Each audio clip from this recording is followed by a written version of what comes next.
नमस्कार दोस्तों, कैसे हैं आप लोग। आई होप अच्छे होंगे। तो आज इस वीडियो में गुड न्यूज़ लेकर आए हैं। गुड न्यूज़ ये है कि जीडीएस का वैकेंसी आ गया है, यानी कि जीडीएस 2025 का वैकेंसी ऑलरेडी एक्टिव है। आज है 10 फरवरी 2025। तो आज से आप फॉर्म फिलअप कर पाएंगे। आज से लेकर के लास्ट डेट कितना है, 3 मार्च 2025, यानी कि 10 फरवरी 2025 से लेकर के 3 मार्च 2025 तक आप फॉर्म फिलअप कर पाएंगे। ठीक है, 12 बजे रात तक, उसके बाद नहीं होगा। 6/3/2025 से लेके 8/3/2025 तक आप फॉर्म को एडिट कर सकते हैं, करेक्शन कर सकते हैं। जैसे कुछ गलती हो गया, फादर्स नेम या आधार नंबर गलती डाल दिए, या नाम गलत इंटर हो गया, फादर मदर नेम गलत से इंटर हो गया है, तो ये सब चीज़ आप करेक्शन कर सकते हैं। कब से? 6 मार्च से लेकर के 8 मार्च तक, यही बीच में आपका करेक्शन होगा।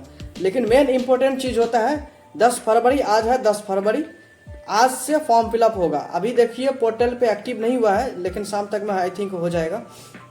अभी हम ऑफिस में वीडियो बना रहे हैं, तो सारा चीज़ ख़त्म हो गया, तो हम वीडियो बना रहे हैं। और ये गुड न्यूज़ है। कोई बोल रहा था कि 12 बेसिस पे इस बार जीडीएस में होगा, वैकेंसी निकलेगा, तो नहीं, सब कुछ एज इट इज है। जो 2022 में था, जो 2023 में था, 2024 में था, सब कुछ वैसे ही है। जो लोग नए हैं उन लोगों के लिए बता देते हैं, जो लोग पुराने हैं उन लोगों के लिए भी बता देते हैं। तो रूल्स में कुछ भी चेंजेस नहीं आया है, एज इट इज है। जो पहले था 2024 में, वो 2025 में भी सेम रूल्स है, सेम सिलेक्शन प्रोसेस है, यानी कि 10th बेसिस पे आपका सिलेक्शन होगा।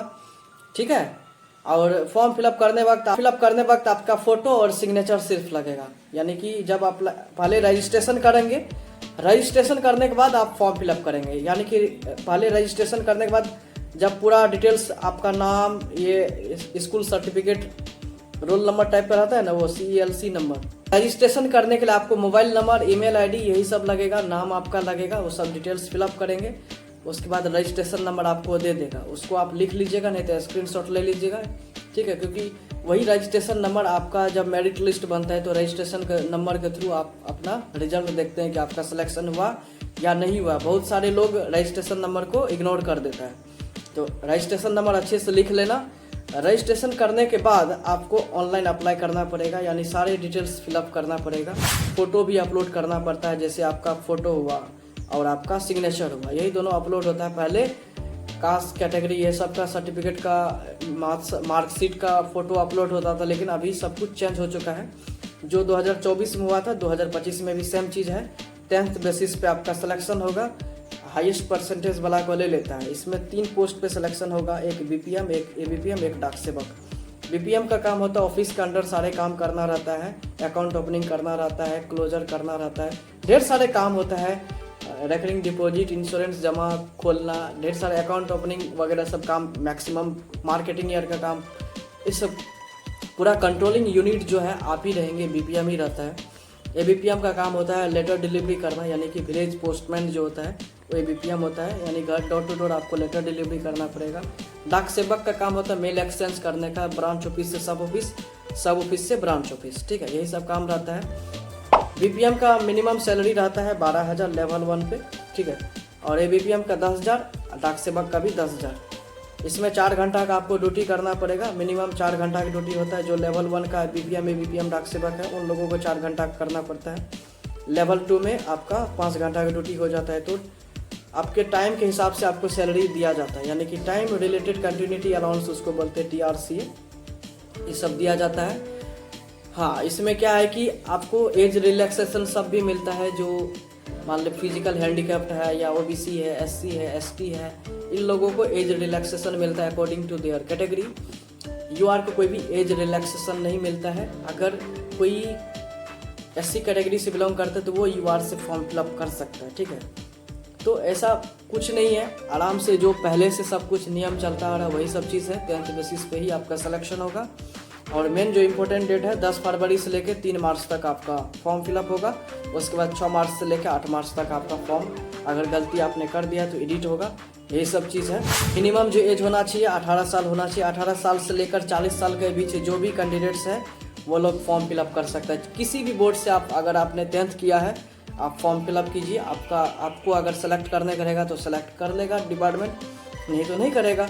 फॉर्म फिलअप अच्छे से करना है, रजिस्ट्रेशन अच्छे से करना। ये नहीं कि जल्दबाजी में सब कुछ कर दिए, गलत सलत करके बैठ गए, तो हो सकता है सिलेक्शन से पहले आपका रिजेक्शन हो जाए। ठीक है, इसीलिए बहुत ध्यान से करना है।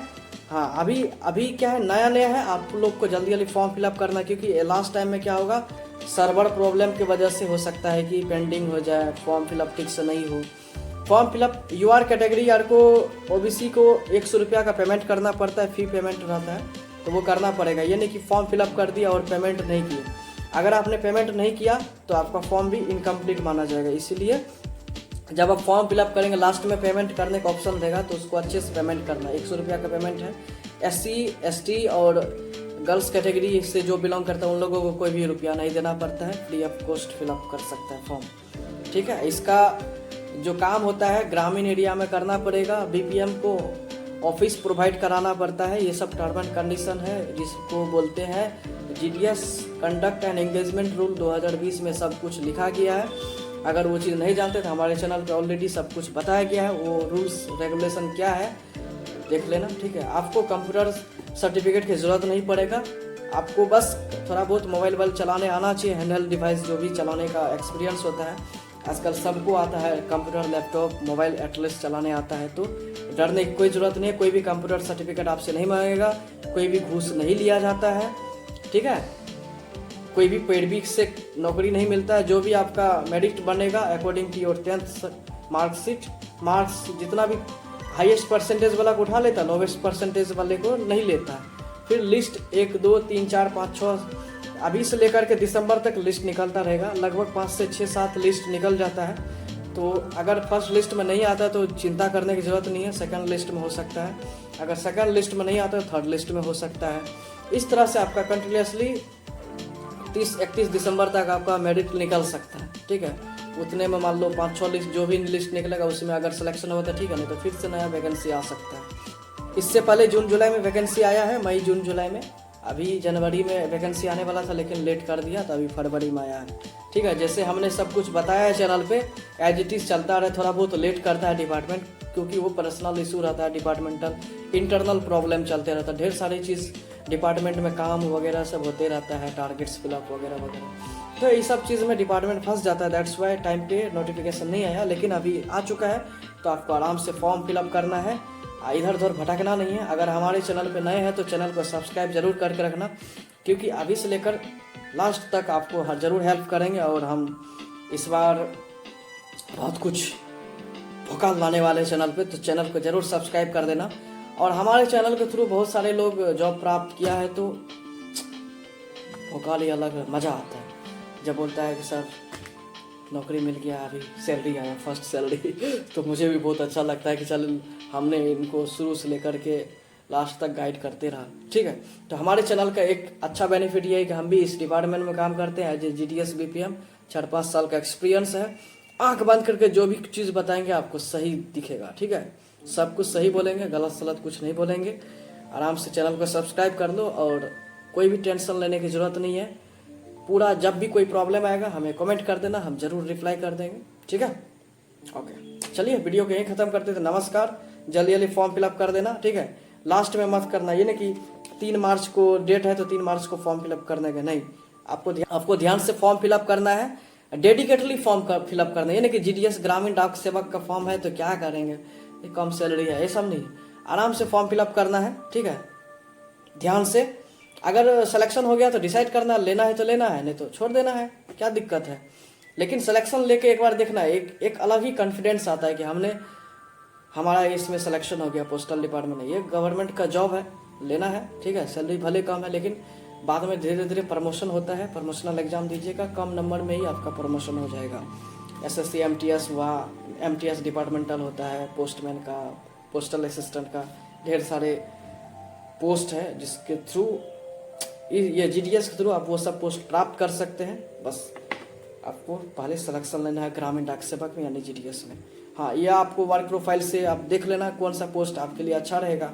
ठीक है, अगर आप BPM बनना चाहते हो तो ऑफिस के अंदर काम करना पड़ेगा। ABPM डाक सेवक ऑफिस के बाहर का काम रहता है, यानी फील्ड काम रहता है, तो आप अपने हिसाब से देख लेना। ठीक है, चलिए नमस्कार।